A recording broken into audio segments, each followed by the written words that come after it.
Salam sejahtera kepada kita semua dimanapun kita berada. Saya berharap kita semua tetap bersuka cita, bahkan selalu bersyukur dalam segala hal kepada Tuhan kita, Yesus Kristus. Kita akan membaca dan merenungkan firman Tuhan. Mari memohon pertolongan Roh Kudus agar memampukan kita mendengar, bahkan melakukan firman Tuhan. Kita berdoa. Segala kemuliaan bagimu ya Tuhan, Allah Bapa di dalam surga. Engkaulah Allah kami, Engkaulah Bapa kami di dalam Tuhan Yesus Kristus. Kami bersuka cita dan bersyukur di hadapan hadirat-Mu, oleh karena Engkau selalu melayakkan kami untuk ada di hadapan hadirat-Mu, di dalam Tuhan kami Yesus Kristus. Hati kami terbuka untuk menerima firman-Mu, bersabdalah ya Tuhan, dan Roh Kudus menolong kami untuk mendengar, memahami firman-Mu, dan memampukan kami semua menjadi pelaku firman Tuhan. Ampunkanlah dosa kami ya Tuhan, dengarkanlah permohonan kami, di dalam nama Tuhan kami, Yesus Kristus. Amin. Firman Tuhan dari Injil Matius pasal 10 ayat 34 sampai ayatnya yang ke-42. Yesus membawa pemisahan bagaimana mengikut Yesus. Jangan kamu menyangka bahwa aku datang untuk membawa damai di atas bumi. Aku datang bukan untuk membawa damai, melainkan pedang. Sebab aku datang untuk memisahkan orang dari ayahnya, anak perempuan dari ibunya, menantu perempuan dari ibu mertuanya, dan musuh orang ialah orang-orang seisi rumahnya. Barang siapa mengasihi bapa atau ibunya lebih daripadaku, ia tidak layak bagiku. Dan barang siapa mengasihi anaknya laki-laki atau perempuan lebih daripadaku, ia tidak layak bagiku. Barang siapa tidak memikul salibnya dan mengikut aku, ia tidak layak bagiku. Barang siapa mempertahankan nyawanya, ia akan kehilangan nyawanya. Dan barang siapa kehilangan nyawanya karena aku, ia akan memperolehnya. Barang siapa menyambut kamu, ia menyambut aku. Dan barang siapa menyambut aku, ia menyambut dia yang mengutus aku. Barang siapa menyambut seorang nabi sebagai nabi, ia akan menerima upah nabi. Dan barang siapa menyambut seorang benar sebagai orang benar, ia akan menerima upah orang benar. Dan barang siapa memberi air sejuk secangkir saja pun kepada salah seorang yang kecil ini, karena ia muridku, aku berkata kepadamu, sesungguhnya ia tidak akan kehilangan upahnya daripadanya. Amin. Beberapa hari yang lalu, viral sebuah video persekusi terhadap seorang perempuan yang bernama Cut Fitri Handayani. Ia dipersekusi oleh keluarganya sendiri karena Cut Fitri pindah ke Kristen. Mereka menuduh bahwa Fitri diculik oleh seorang rentenir dan dicuci otak sampai kemudian ia menjadi Kristen. Keluarga Fitri rame-rame mendatangi kediamannya di Medan dan memaksa Fitri untuk kembali ke Aceh dan memaksa juga untuk kembali kepada keyakinan yang semula. Tetapi Fitri menolak. Mereka mengambil paksa kedua anak Fitri yang masih kecil dan membawa mereka pulang ke Aceh. Videonya semua ada. Melalui sebuah video call dengan sebuah channel di YouTube, Fitri bercerita langsung bahwa sesungguhnya ia tidak pernah dipaksa, apalagi dicuci otak untuk menjadi seorang Kristen. Menjadi seorang Kristen itu adalah keputusannya sendiri, yang diawali dari sebuah mimpi, melihat sebuah perjamuan, dan di situ ia melihat Tuhan Yesus. Walau pada saat itu dia belum mengerti itu siapa. 3 hari sebelum pindah ke Medan, ia mengalami mimpi itu. Dan setelah sampai di rumah tante suaminya di Medan, ia melihat gambar perjamuan itu dan bertanya kepada suaminya, "Bang, itu siapa?" Dia mengatakan bahwa dia memang belum tahu itu siapa, itu apa, karena dia belum pernah melihat hal seperti itu dan tidak tahu hal sedemikian itu, gambar seperti itu. Tetapi suaminya hanya tersenyum. Fitri mengatakan bahwa itulah orang yang datang dalam mimpi saya, yang saya ceritakan. Tetapi suaminya hanya menanggapi ringan bahwa itu bunga tidur. Dari klarifikasi yang disampaikan, ia mengatakan bahwa benar-benar ia menjadi seorang Kristen karena perjumpaan dengan Yesus melalui mimpi itu, dan bukan karena dari paksaan dari suaminya atau dari pihak manapun juga. Tetapi kemudian ia harus menangis, dia harus mengalami tekanan yang luar biasa, sampai videonya viral di media sosial. Itu menjadi tekanan tersendiri buat dia. Walau dalam keadaan yang seperti itu, yang tertekan seperti itu, ia kemudian mengatakan bahwa sekalipun saya dibunuh, saya tetap menjadi Kristen. Itu adalah kata-katanya dalam sebuah video yang menegaskan bahwa sekarang ia menjadi milik Yesus Kristus.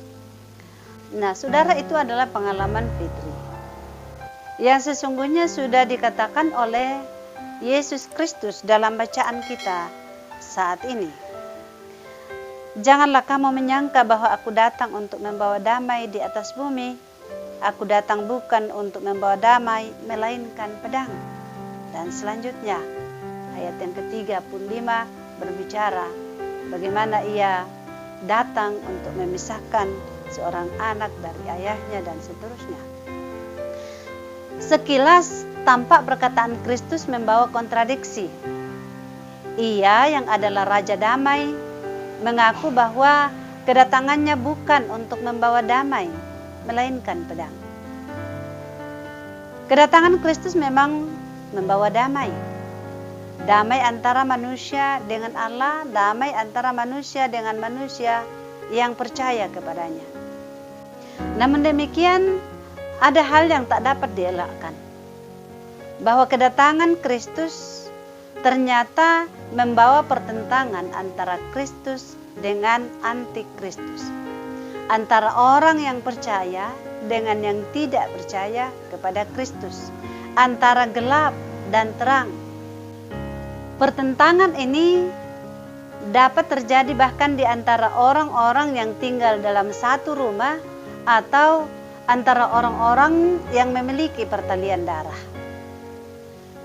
Bila mengikuti Yesus membuat orang terpisah dari keluarganya, itulah harga yang harus dibayar.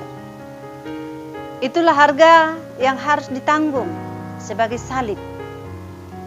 Bila berdiri di atas kebenaran Kristus membuat orang dimusuhi keluarganya, itulah salib yang mesti dipikulnya.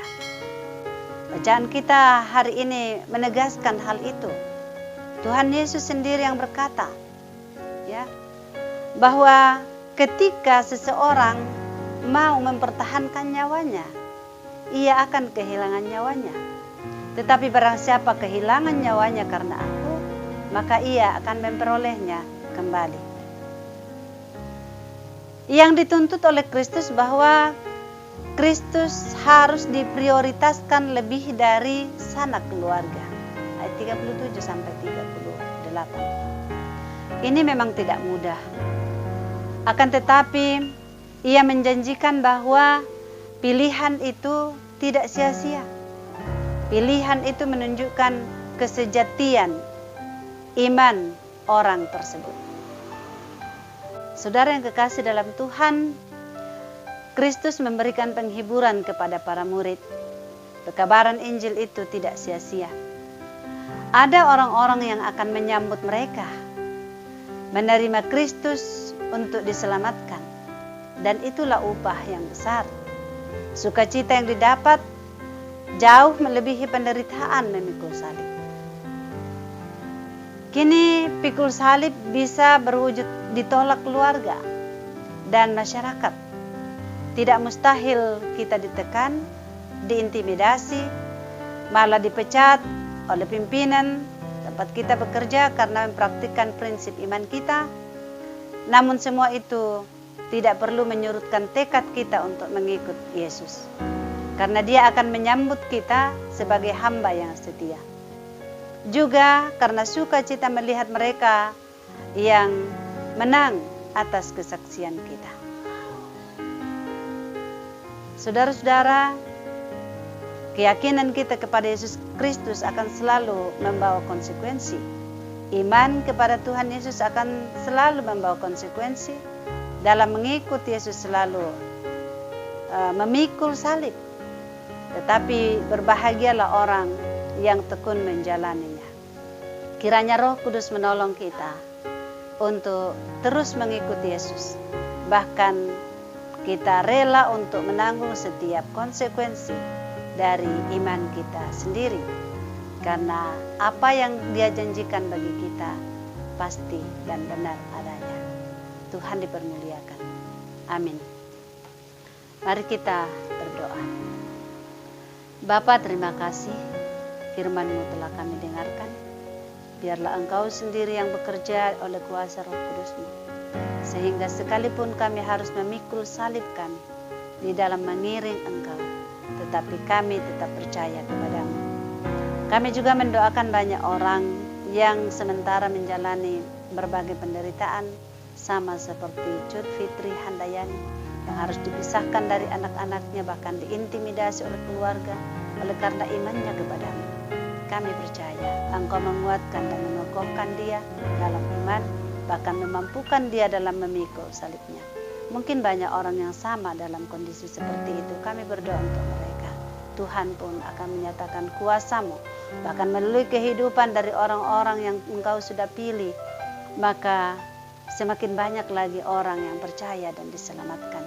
Terima kasih Bapa kami dalam surga. Hamba-Mu berdoa bagi semua orang yang mendengarkan firman Tuhan saat ini. Berkati mereka masing-masing dalam seluruh keberadaan hidupnya, dalam rumah tangganya, dalam pekerjaannya, dalam kehidupan pribadi masing-masing. Yang bergumul, Tuhan dengarkanlah doa-doa mereka, berikan kelegaan. Yang sementara dalam berbagai perjuangan hidup untuk masa depan, Tuhan tuntun mereka untuk meraih harapan dan cita-citanya. Yang sementara berjuang untuk melawan sakit penyakit, entah di rumah sakit atau dimanapun, Tuhan memulihkan mereka. Terima kasih Bapa di surga, Engkaulah yang akan menjawab dan mendengarkan doa kami. Di dalam nama Tuhan kami, Yesus Kristus. Amin.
Dunia di